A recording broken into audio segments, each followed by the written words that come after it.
আমি বরাবরই চেষ্টা করি আমার চ্যানেলে একদম সহজ কোনো রেসিপি তুলে ধরার জন্য, যেগুলো আমাদের প্রতিদিন কাজে লাগে ওই রেসিপিগুলা। তো আমি আজকে তৈরি করে দেখাবো রুই মাছ, সিম, আলু দিয়ে টমেটো দিয়ে। আশা করি ভিডিওটা ভালো লাগবে। তো যদি ভালো লাগে অবশ্যই শেয়ার করবেন। তো এখানে আমি একটা রুই মাছ পুরোটাই নিয়েছি। তো রুই মাছের মাথাটা আমি সরিয়ে রেখেছি। তো আপনারা দেখলে তো বুঝতে পারবেন আমি কিন্তু রুই মাছগুলো পরিষ্কার করে নিয়ে আসছি। তো এখানে আমি এখন দিয়ে দিব লবণ আর দিয়ে দেবো হলুদের গুঁড়া, মরিচের গুঁড়া সব আমি কিন্তু হাফ টেবিল চামচ করে দিব। আম এখন আমি এই উপকরণ দিয়ে মাছগুলা ভালো করে একটু সময় নিয়ে মাছগুলা ম্যারিনেট করে নেব। তো যত সময় নিয়ে একটু মাছগুলা মেখে নিবেন হলুদ মসলা দিয়ে, ততই কিন্তু মাছগুলা যখন রান্না করবেন বা ভুনা করবেন কিন্তু খেতে কিন্তু একদমই ভালো লাগে। তো আপনারাও চেষ্টা করবেন এরকম। আর মাছগুলো কিন্তু মেখে আমি ৫ থেকে ১০ মিনিটের জন্য একটু রেখে দেবো। তাহলে কিন্তু লবণটা মাছের ভিতরে ঢুকবে আর খেতে কিন্তু ভালো লাগবে। তো আপনাদের কাছে এই ভিডিওটা যদি অবশ্যই ভালো লাগে একটা লাইক, একটা শেয়ার, কমেন্ট করে আ ভিডিওটা কন্টিনিউ করবেন, স্কিপ করবেন না। তো চলুন, এখানে আমি একটা প্যানে দিয়ে দিলাম পর্যাপ্ত পরিমাণ তেল যতটুকু লাগে। তো এখন আমি তেলটা গরম হয়ে গেছে দিয়ে দিলাম মাছ। একেবারে সবগুলো মাছ দেব না, অল্প, অল্প করে ভেজে নেব। আম তো যে যেখান থেকে ভিডিওটা দেখছেন তাদেরকে অনেক, অনেক ধন্যবাদ। আর ব্যাচেলর ভাইয়ারা, বিদেশি ভাইয়ারা আর নতুন রাঁধুনি আপনাদের জন্য এই রেসিপিটা আপনাদের কাজে লাগবে। আর আজকে আমি যেই প্রসেসে রান্নাটা দেখাবো আপনারা যেকোনো মাছ এই প্রসেসে রান্না করতে পারবেন। তো আমি মাছগুলো কিন্তু বেশি ফ্রাই করব না। এভাবে হালকা করে ফ্রাই করব। আর যদি মাছগুলো বেশি ফ্রাই করেন, রান্না করলে কিন্তু খেতে ভালো লাগে না। মাছগুলো আপনারা ফ্রাই করতে পারেন ভাজার জন্য একটু বেশি। তো এখন মাছগুলো আমি তেল থেকে তুলে নেব। আমি এভাবেই ভাজবো, বেশি ভাজবো না। তো আমি মাছগুলো কিন্তু সবগুলো তুলে নিয়ে আবার দ্বিতীয় ব্যাচে বাকি মাছগুলো ভেজে নিব। তো দেখতে থাকুন। তো আমি দিয়ে দিলাম আ মাছগুলা আবার এই মাছগুলো আমি দেখাবো না ভাজা। তো আমার মাছগুলো কিন্তু ভাজা হয়ে গেছে। এখন আমি ওই তেলেই দিয়ে দিলাম আমি পেঁয়াজ কুচি। এখানে আমি ২ টা বড়, বড় সাইজের পেঁয়াজ কুচি করে নিয়েছি। দিয়ে দিলাম ৮ থেকে ১০ টা কাঁচামরিচ ফালি করা। তো আমি এই পেঁয়াজগুলা কিন্তু বেশি লাল করব না। তো এখানে দিয়ে দেবো ১ টেবিল চামচ ভরা, ভরা আদা রসুন পেস্ট। তো আদা রসুনটা দিয়ে আমি ভালো করে একটু কষিয়ে নেব। তো এখানে দিয়ে দেবো আমি হাফ টেবিল চামচ হলুদের গুঁড়া, ধনিয়ার গুঁড়া আর মরিচের গুঁড়া। এখন দিয়ে তারপরে একটু কষিয়ে নিব একটু পানি দিয়ে। যত মশলা কষাবেন ততই কিন্তু যেকোনো রেসিপি খেতে কিন্তু ভালো লাগে।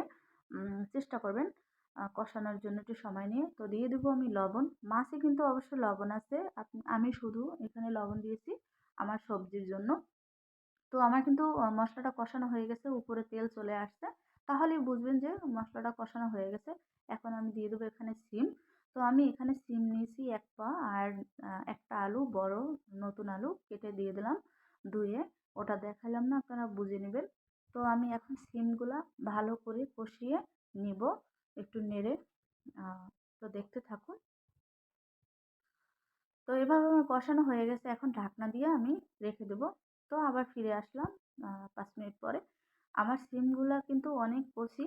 আ তো সিমগুলো কিন্তু অলরেডি প্রায় কষানো হয়ে গেছে। আ এখন আমি এখানে দিয়ে দেবো পানি ঝোলের জন্য। আর আমি এই রেসিপিটা একটু ঝোল রাখবো। কারণ একটু ঝোল খেতে কিন্তু ভালোই লাগে। আ তো দিয়ে দিলাম ঝোলের জন্য পানি। আপনাদের যদি একটু ঝোল রাখেন দেখবেন খেতে কিন্তু ভালো লাগে। তো এখন আমি ঢাকনা দিয়ে ১০ মিনিটের জন্য আ রেখে দেবো বলক হওয়ার জন্য। তো আমি ১০ মিনিট পরে ফিরে আসলাম। এখন এখানে দিয়ে দেবো আমি ৫ টা টমেটো কেটে রাখা।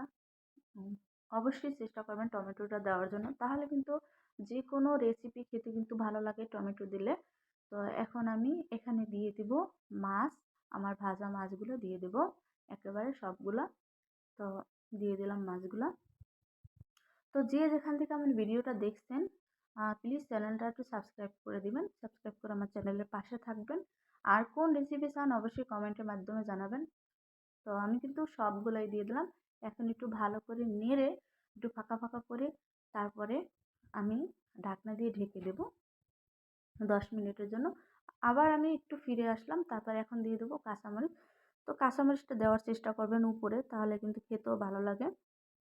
আর কাঁচামরিচের যেন একটা সুন্দর স্মেল, ওই স্মেলটা আপনার মানে তরকারি থেকে আসে তাহলে কিন্তু আরও ভালো লাগে। তো এখন ঢাকনা দিয়ে আমি চলে আসলাম 10 থেকে 15 মিনিট পরে। আমার রেসিপিটা কিন্তু অলরেডি হয়ে গেছে। এখন আমি এখানে দিয়ে দেব ভাজা জিরার গুঁড়ো। আপনারা চাইলে এখানে স্কিপ করতে পারেন, কিন্তু রুই মাছ তো তাই আমি একটু জিরার গুঁড়ো দিলাম। যদি আপনাদের কাছে ভালো লাগে দিবেন, না ভালো লাগলে স্কিপ করতে পারেন, কোনো ব্যাপার না। তো আমার তরকারির কালারটা কেমন হয়েছে অবশ্যই কমেন্টে জানাবেন। আপনাদের একটা কমেন্টে, আপনার লাইভ শেয়ারে কিন্তু আমাদের কিন্তু ভিডিও বানাতে আগ্রহী জাগে। তো আমার কিন্তু এখন দিয়ে দিলাম ধনিয়া পাতা। তো ধনিয়া পাতা দিয়ে কিন্তু আমি 2-1 মিনিট ঢাকনা দিয়ে ঢেকে রেখেছি লো হিটে। এখন কিন্তু আমি ঝোল সহকারেই উঠাবো, একটু ঝোল রেখেছি। তো আমার তরকারিটা কিন্তু হয়ে গেছে। যদি ভালো লাগে অবশ্যই লাইক শেয়ার করে আমার চ্যানেলের পাশে থাকবেন। দেখা হবে অন্য কোনো ভিডিও নিয়ে। ভালো থাকুন। আল্লাহ হাফেজ।